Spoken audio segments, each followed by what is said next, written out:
Good evening and welcome to this regular meeting of the Helotes City Council. It's July 25th, 2019, and we're underway at 7 p.m. Starting our agenda, we have the invocation and the Pledge of Allegiance to the American and Texas flags. Tonight, Councilmember Meadows will take care of the invocation, and then we'll follow with the rest of the agenda. So if you would please stand for the invocation. Heavenly Father, we want to give you thanks for our continued blessings that you display on all of us daily. Thanks for a wonderful day in the city of Helotes. It's probably the most perfect day we'll probably see this year. I'd like to ask for your protections for all city employees, our fire department, police, and emergency preparedness people. Also for our people in the military and public service nationally as well as statewide. And finally, please give us guidance about going about our daily activities on behalf of the city of Helotes. Amen.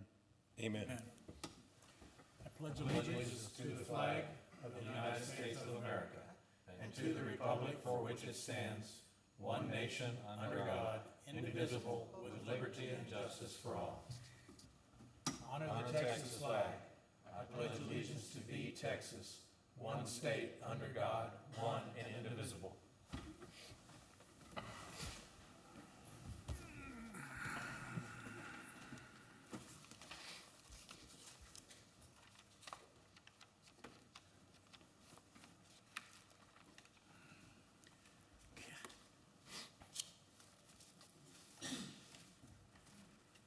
Okay, next up, we have a public hearing. And we'll open this public hearing at 7:02.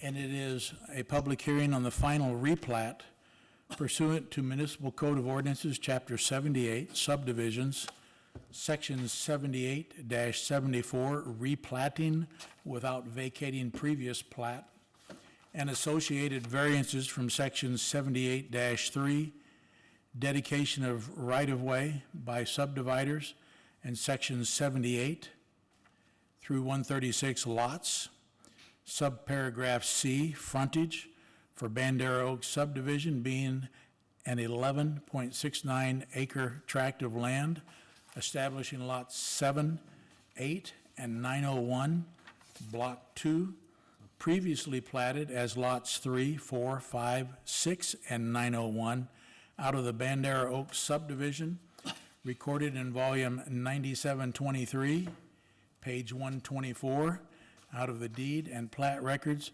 of Bexar County, Texas. That pretty well narrows it down.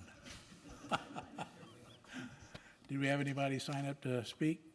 No? I did not receive any. Okay, no one signed up to speak. So that being said, we will close the public hearing, and we'll close it at 7:03. Next up, we have open session or citizens to be heard. Anybody there? Nope. Okay, we'll move on to our consent agenda. Tonight, that's consent agenda items 4 through 8.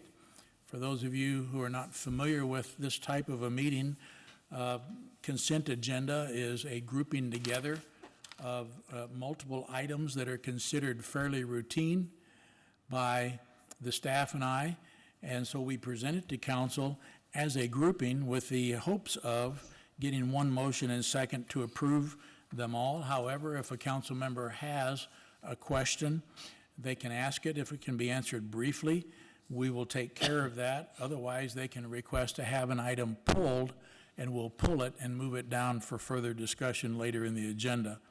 So that being said, I would ask the council, are there any questions or requests to pull any items from the consent agenda, items 4 through 8? Okay, not hearing any questions or requests to pull an item, I would ask for a motion and a second to approve consent agenda items 4 through 8. Mr. Mayor, I move that we approve consent agenda items 4 through 8. We have a motion from Meadows. Do we have a second? Second. Second from Fredericks. So with a motion from Meadows and a second from Fredericks, We'll call the question. All in favor of approving consent agenda items 4 through 8, say aye. Aye. Opposed, say no. Motion carries unanimously. That takes us to items for individual consideration. Next, that will be item number 9, which is discussion of an action on a final replat for Bandera Oaks subdivision. So if I can have a motion and a second for discussion and action, I would appreciate it. Mayor, I make a motion to discuss, take action on 9. I have a motion from Buys. Do we have a second? Second. Second from Meadows. And I would like to point out that you had a sheet on the dais, and it is of a particular sheet of the tree preservation plan for this particular tract of land. And if you, the sheets you have is showing the back section.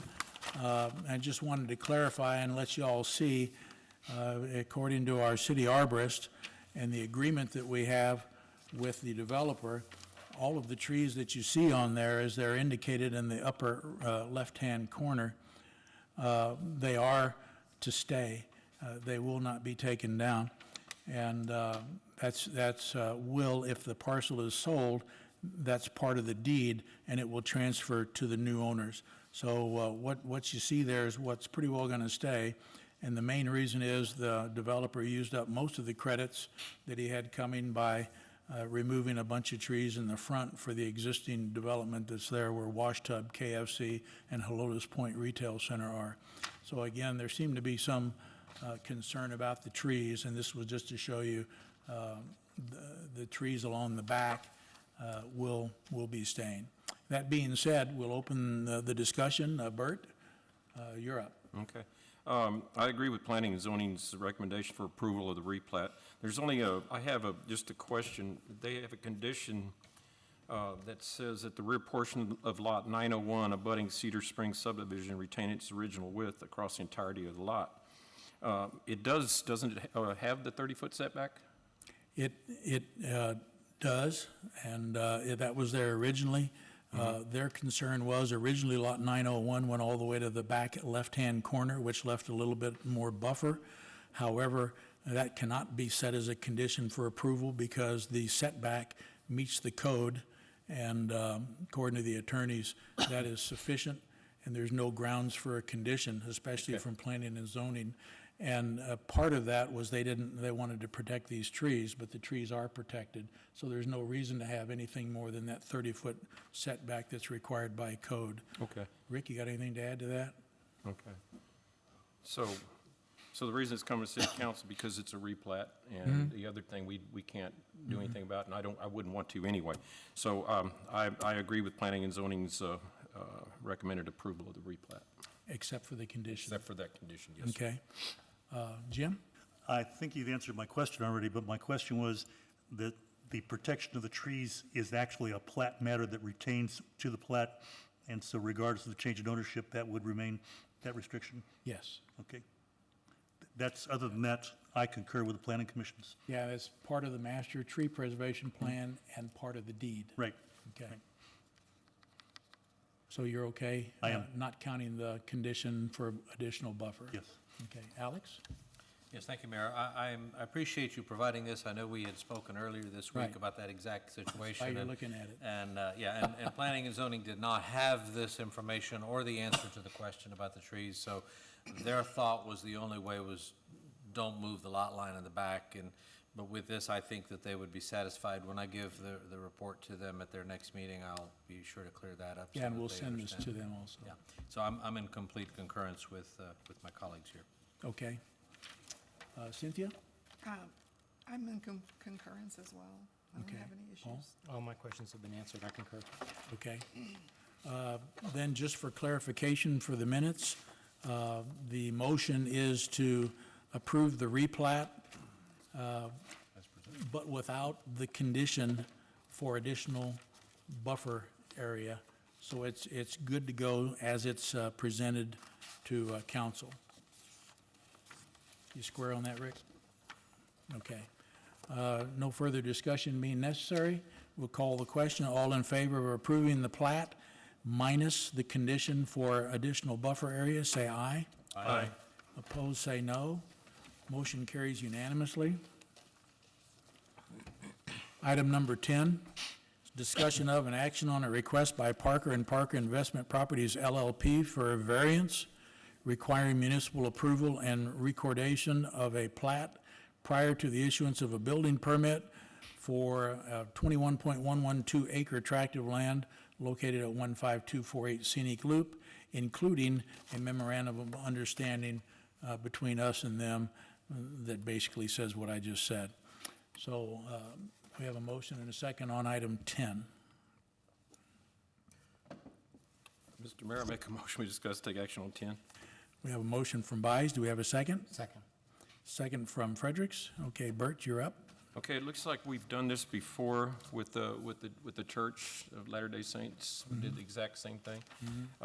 And then also, state law, it kind of jumps in with this too. It says that when said tracts are divided into parts greater than 5 acres, which each part has access to no public improvement, is being dedicated.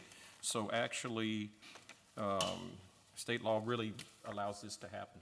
Am I reading that right? Yes, okay. So I go with city staff's recommended approval of this request for the variance. Okay, Alex? You want to go with the second first? or- Oh, yeah, I sorry. don't mind, but I didn't mean to leave you out of it. I'm so used to him doing seconds. The only question I had was, on, when we did the one for the church, it had an expiration date on it. And I was just curious why there was an expiration date on theirs, if you remember. That's a good question for Rick. The expiration date was related to the improvements that they would have to dedicate for TxDOT. So it wasn't related to necessarily the memorandum of understanding, the variance from the subdivision, but it was related to if they had to do meets and bounds descriptions for easements, that's what it would apply to. In this case, the only thing that we can foresee that they may have to do a meets and bounds description for an easement would be any right-of-way dedication, if it's required, and any stormwater management, if that was required. But given the acreage that this is on, it likely won't won't need detention. So really, it would just be right-of-way dedication. That's all. Thank you. I think the creek could technically be detention. Everything flows there anyway. Correct. Cynthia?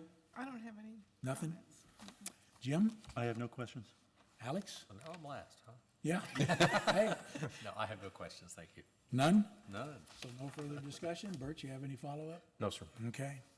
Then we'll call the question. All in favor of approving the request for the not needing a plat and just go meets and bounds, say aye. Aye. Opposed, say no. Motion carries. Next, we have discussion of an action on an ordinance amending Municipal Code of Ordinances, Chapter 18, Article 2, Section 18-13, Subparagraph B, by revising Section 302.4, weeds. It is with an S. It is with an S. Yeah, that's Okay. weeds with an S, and that's a lot of description for weeds. But anyway, do we have a motion? Mr. Mayor, I make a motion that we discuss and take action on item, what was it, 10? 11. 11, sorry. I'll second that. Okay, we have a motion from Fredericks and a second from Massey. Paul, you're up. So I guess my question is, I understand the need for designating a height so we can enforce this through code enforcement. But I guess the question is, how are we going to enforce this? And I guess that's the first question. So are we gonna just, if the weeds are over 12 inches in someone's yard, then they're gonna get a citation? It probably wouldn't get a citation, and Rick can speak to this too, from what Dustin, our code compliance officer, brought this to Rick. And the way I understand it, there's not a huge problem, but it does occur. And I would imagine it would be mainly if neighbors start complaining about a yard, because we rarely go out and just, start looking for this kind of stuff unless there's some complaints or there's a public safety issue. But yeah, if they got too high, because you have to remember at certain times of the year with wildflowers, bluebonnets and everything else, people let those things get pretty high. So I would think, that would be considered also. So it's not like we're going to be the weed police. It's just if there's nothing that addresses this in the International Property Maintenance Code for residential, it doesn't address the height. So that's what we're trying to do.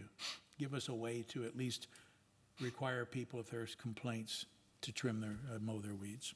And I guess the second question is, as I was driving around the past few days, and I saw some lots that had weeds that were probably in excess of 12 inches, but on this side of the fence, on the city right-of-way, there was a lot of weeds that were probably in excess of 12 inches. So, Well- are we going to kind of hold ourselves to this too and make sure that our rights-of-ways are, and especially in the neighborhoods? I mean, Yeah.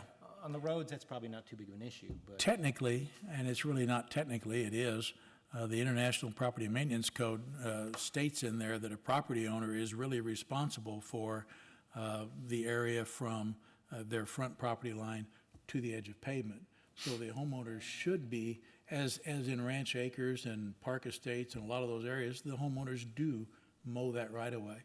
And so, according to code, that's the way it is. Okay. But we do try and keep, rights of way down, but we don't go from house to house like a lawn service doing it. Rick, you got anything to add to that? Was I right on that? I mean, I would rather start a little bit further back. So this really came up because of the new tool that we're using, C-Click Fix, right? So in an area close to Iron Horse Canyon, a neighbor complained about another neighbor, and actually in this case, we believe rightly so, where the weeds were like 3 or 4 feet tall. But when we looked at the International Property Maintenance Code, it talks about weeds, but it says that each jurisdiction is supposed to put in their height maximum that they will allow for weeds, right? Well, the city has never done that. And so basically, in order for us to enforce that provision of the code, the city needs to determine what that height is. And so we put in this proposed ordinance 12 inches.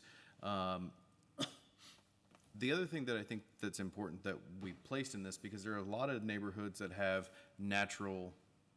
a lot of lots have like natural areas and they maintain really the area around their house, right? In this, we put that on the first paragraph that the weed and plant growth height limitation included within this section shall not apply to a lot or a portion of that lot deemed by the code enforcement officer to be naturally wooded or in a natural state. So we added that section because we recognize that on tracts of land that are 3 or 4 acres sometimes, or even smaller, that there's a lot of the area that a lot of people don't maintain. I mean, we are sort of trying to be in a more rural area, right? So we added that in there, and ultimately that's up to the discretion of the code enforcement officer and staff and myself and the mayor as to how detailed we want to get or stringent we want to get with enforcement. But I think there has to be some discretion as to how we enforce this. With regard to citations, we've never issued a citation on a first, we basically notify the property owner that we believe that there's an issue, and we give them, we don't even give them a warning in writing, we give them a warning verbally. We allow a week or two to pass, and then we go and give them a warning in writing, and then, so the last resort is really the citation. Yeah. I will say that the 12 inches, the 1 foot, is arbitrary. We put that in there as a starting point. If council wants to go higher than that, we can, or y'all can. But in neighborhoods that are developed, like Iron Horse Canyon, Wingate Run, trails at Helotes, I mean, if you've got a yard and it has something higher than 12 inches, that's out of the norm for that type of neighborhood. Yeah, Hunter's Ridge. Yeah. And keep in mind, the main reason the International Property Maintenance Code addresses this point is they want to reduce the habitat potential for rodents and reptiles and those kinds of things. And I remember when we purchased the 5 acres for the fitness park, and Bert was riding the shredder out there, shredding those weeds, it was like the land of the rats. Remember that? Really? He said hundreds of rats were scattering as he was going down with the Right at home. tractor. Really? I wasn't scared. Bert, you must be right at home. So that's the main reason. So I think Rick and Dustin figured anything over 12 inches, it just increases the potential for rodents and the stuff to move in. I'm fine with it. I had those couple little questions. Okay. That's fine, I'm good. Okay, Cynthia? Yeah, so this is someone's backyard as well? I mean, it's for the whole yard? Because like, we live on 2 acres. It would be for the entire premises. Okay, we live on 2 acres, and we try to keep the area in the front, well, but even when it rains, everything grows. Anyway, the front, and then most of the back to a certain area, but then there's a whole area in the back that we kind of we don't, because it's 2 acres.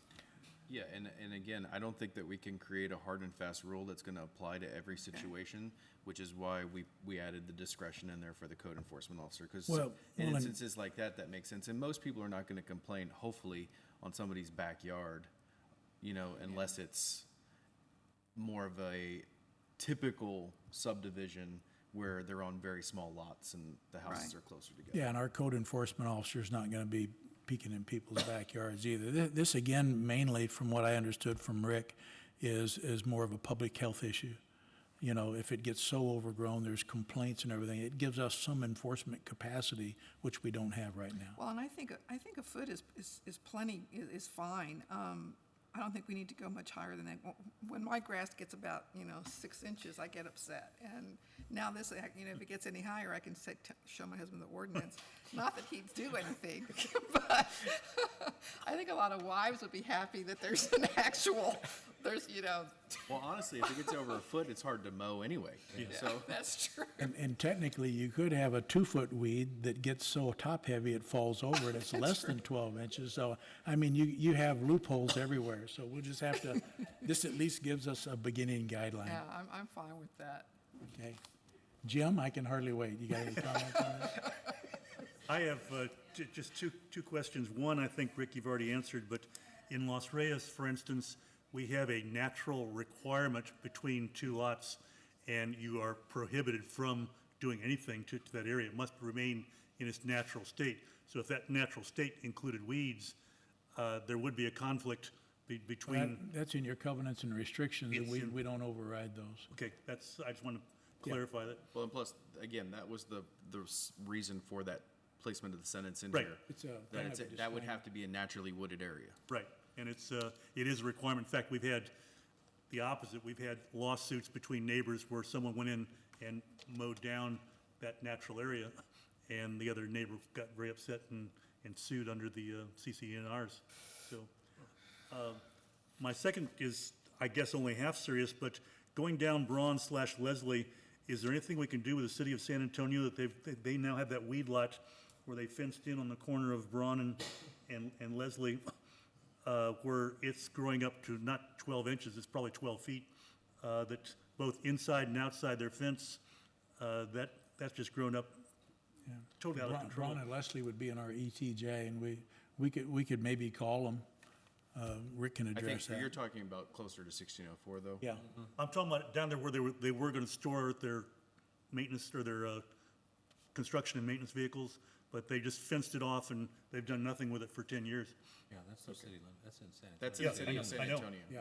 But it So, I mean, the only thing that I can do is I can submit that to the city of San Antonio and tell them that there's been a complaint and see what they do. yeah, okay, it's very unsightly and it's adjacent to our ETJ.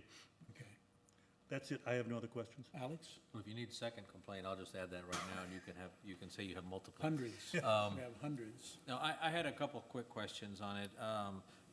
The first is, and I know that Councilmember Meadows was talking about Los Reyes Canyon. My expectation would be, does this apply to gated neighborhoods as well as none? Because that does does alter some things, because I know Cedar Springs covenants they have rules but no teeth, and so they can't really force a lot. And so this might be an alternative for them to come to the city and say, Yeah, hey. this applies citywide. Yeah. Okay.